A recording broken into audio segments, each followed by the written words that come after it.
G'day everyone, I'm the Red Scar, this is Red Scar Gaming. Today's my summary of the Detective Tribal deck that I played out for my 5th draft of Murders at Markov Manor. Karlov Manor. Wow, I keep saying Markov. Anyway, what format am I playing? Let's get to the actual video now. This is the summary of how this particular deck went. And yeah, I ultimately won 4 games, lost 3. But yeah, I did enjoy it, though yeah, let's learn from what I did. Notice that I have no 1 mana cost anythings, but that's not terribly untypical of something that was sort of designed to be control. But yeah, more comments on that later.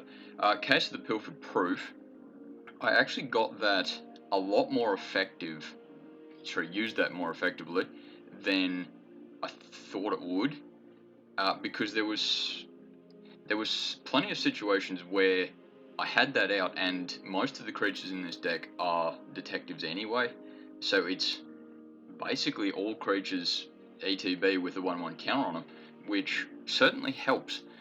I got the solve trigger, controlling 3 more detectives at the end of turn. I think every time actually, and the whole solved bit didn't help hugely, though it certainly didn't slow me down or anything. But even just having it on the board is, I think, good enough in this particular format anyway. But yeah, tell me if I'm wrong. Deduce, I probably didn't use that as effectively as I'd hoped. Call it maybe bad luck even, but yeah, the whole drawing a card then pay 2 later to draw another card.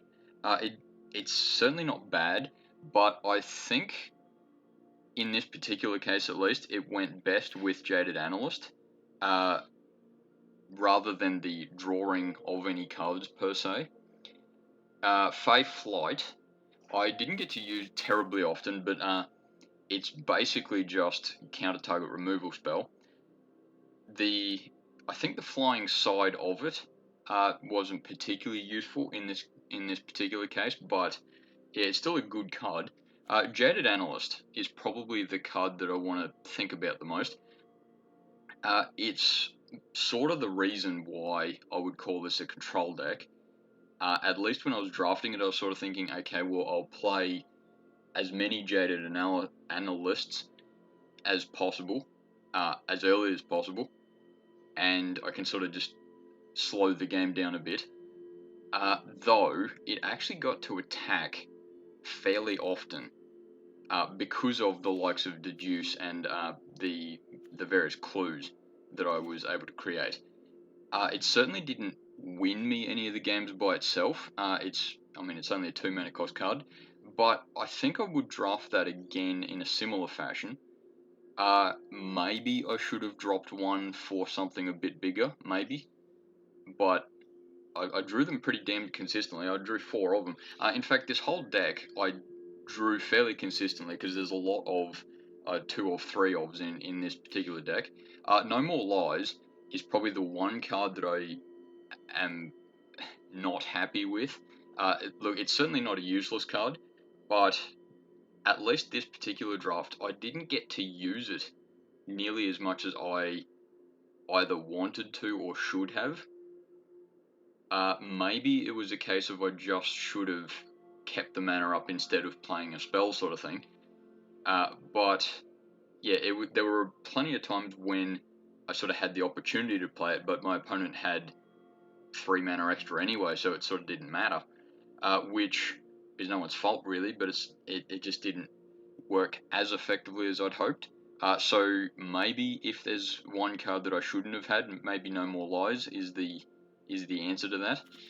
Makeshift Binding is basically the removal spell in this deck, which yeah, I'm happy with. I got some use out of. At least in this particular case, I didn't get to. I can't think of any removing massive creature and thus getting the 3 mana very effectively. But yeah, it's certainly not bad.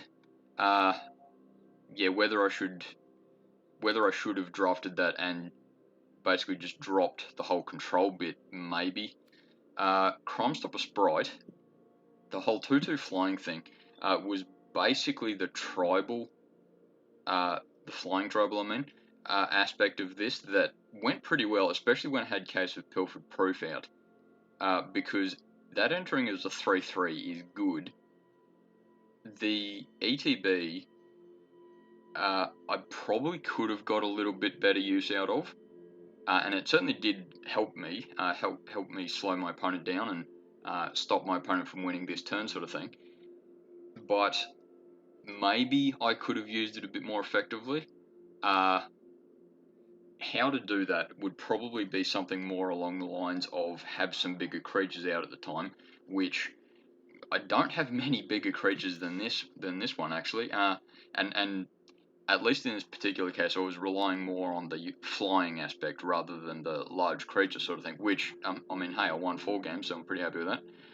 Private Eye was, the second pick that I had, and yeah, I'd definitely go with that again. As I said while I was drafting it, getting 2 of those probably would have just made this deck absolutely broken, but it's certainly a good card. I think I played it 3, maybe 4 times, but it was as soon as possible the target creature gets removed, sort of thing, which is certainly not stupid, but a 3/3 that effectively makes all your other creatures hexproof in a sense is good, and when your opponent doesn't get rid of it, it certainly helps. Fairy Snoop, I'm not sure that I should have drafted that one, because as I said while I was drafting it, that I would probably just rely on the blue aspect of it, like the flipping it into that creature. Though I did have some other black creatures out at the time in the draft, So yeah, I was considering 3 colors. I maybe shouldn't have played that one because I do need something that is a bit big dumb, sort of just kill opponents sort of thing. And Fairy Snoop certainly isn't it. It's the defensive, and it's good at being defensive, but yeah, maybe I should have not taken Fairy Snoop, or maybe just taken one. Cold Case Cracker, though, was pretty much my win condition for a lot of those games. It certainly doesn't win quickly, but the fact that it has flying, I think, paid off, and the whole investigate thing I certainly got to use often enough.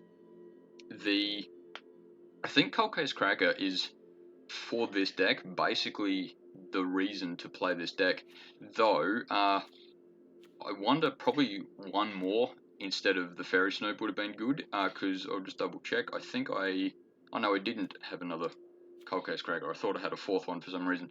Anyway, Surveillance Monitor, I did get some use out of. I think the Thopter basically ended up being just a chump blocker the entire time, and I didn't get to collect much evidence after it entered the battlefield, which, look, I know is not the reason I had it for the collect evidence bit, but paying for a 3/3 and a 1/1 flying is not bad.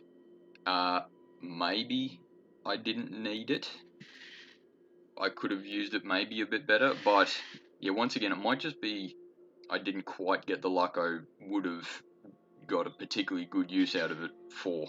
I'm sure that's the words I'm trying to use there. Ezram, though, every time I played him, I certainly went on the attack. He's certainly a very good card. I don't think that I quite used him as well as I've seen him used before.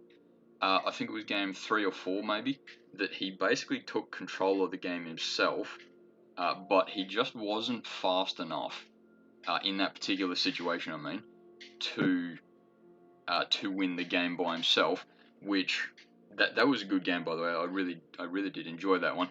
But yeah, I'm certainly gonna keep him next time I draft him, though, because he's definitely a good card, and the whole flying and detective thing certainly worked out. And I think I'm pretty happy with my distribution of lands. As I was saying while I was drafting, I could I could have probably gotten away with dropping the swamp for the disguise aspect of the Fairy Snoop, because I can do that just blue. But yeah, I did keep the swamp just so if it's that one time that I play Fairy Snoop and save the day sort of thing. I don't think did I ever play the swamp? I'm not even sure. I don't think I did. Anyway, behind the mask, yeah, as for the sideboard, behind the mask, I don't know if I would have got much chance to collect evidence 6 to turn something into to a 4/3. There's a few times I suppose that probably the likes of Crime Stopper Sprite would have been good as a 4/3. Because look, Cold Case Cracker certainly gets better, and so does Surveillance Monitor, but there's actually not much gets better in this particular deck with Behind the Mask. And yeah, look, I know it's only a 1/1, a 1 blue spell, but yeah, I probably would have been using it mainly as the collect evidence. Target creature becomes a 1/1, and use it as a combat trick. So I suppose in that case, maybe that instead of the No More Lies, maybe. But yeah, feel free to tell me off for thinking that. Bubble Smuggler was one of the cards I drafted pretty early. It's just generally a good card. I don't think it would have been particularly useful in this deck. Maybe one of those instead of the Fairy Snoop, but maybe. Yeah, I mean, I wasn't disappointed with Fairy Snoop, but it just didn't go as well as I probably wanted it to. Toxin Analysis, I suppose all these black cards, because I was thinking about maybe going black, but Toxin Analysis, certainly the Investigate part I probably would have used the most. Death Touch Lifelink certainly helps, but because I didn't have much as far as big creatures, I'm a 3/3. Apart from Ezreal, a 3/3 is the biggest creature I've got. So, Lifelink in that particular case isn't great, and Death Touch is still basically sack a creature to destroy target creature. It's certainly not a useless card, but I'm not sure I would have got much use out of it. Unscrupulous Agent, I was thinking of putting in the deck for a while as the sort of control aspect. Maybe that would have been instead of Fairy Snoops, but yeah, I think though, because it's a 1/1, even if I had Private Eye out, it's only a 2/2, and I wouldn't have got much use out of it. So yeah, I'm probably happy I didn't keep it in. Ally Assistant, I was about to say Ally. Assailant, oh gee, wow, words today. I just don't think it's a good card at the best of times, really, because you can either pay 3 for a 3/3 that enters tapped, or you can pay 6 for a 3/3 that does a little bit of damage. I'm sure it has its moments, but yeah, it's just not a good card as far as I'm concerned. Night Drinker Morai, I have had some success with. I know it's not perfect, but it does have its moments. Maybe I could have gone that one instead of Fairy Snoop, or even maybe one of the Cold Case Crackers, maybe. But I would have had to focus a little bit more on black for that. So yeah, I'm glad I didn't take it, I suppose. Rot Farm Mortarpede, similar sort of fashion. It works well with the collect evidence, and it would have been good in those few times, but yeah, I don't think that going black just for that would have been particularly good. Agency Coroner, it's good when it's good, but it's pretty bad most of the time as far as I've seen. So yeah, I'm glad I didn't stay with that one. Chase is on. It would have actually been pretty good as far as the investigate aspect to this and the draw bits later, because I could have for most of that draft, I could have just about gone dropped black for any other color really. So that's one I could have gone with, but yeah, +3 first strike. I suppose in this case I would have used more on the defensive, which is still good, but yeah, yeah, I don't think I would have used the red mana that I would have needed instead of the swamp as effectively as, say, splashing black for Fairy Snoop, who can be played for all blue anyway. Rakish Scoundrel, though, I have had some success with it in the past, though its disguise is 6. It can potentially take out 2 creatures rather, which is very good, but you do have to be a bit careful disguising for 6, because there's often you can't do much that turn. Yeah, once again though, maybe one of him instead of Fairy Snoop, but I've got to stop picking on Fairy Snoop though, because he's not that bad. Thinking Cap was one of those ones that I sort of went, yeah, I could have played that. Maybe that one instead of No More Lies, with the power of hindsight, because Thinking Cap makes my guys a bit more defensive, and I can play the game out a bit quicker anyway. Actually, it just occurred to me, are all my creatures detective in here? Yeah, I think they are. Yeah, they are. Okay, no, I didn't even think of that. But yeah, Thinking Cap would have been useful, though. Yeah, and probably instead of No More Lies. So, or even Deduce.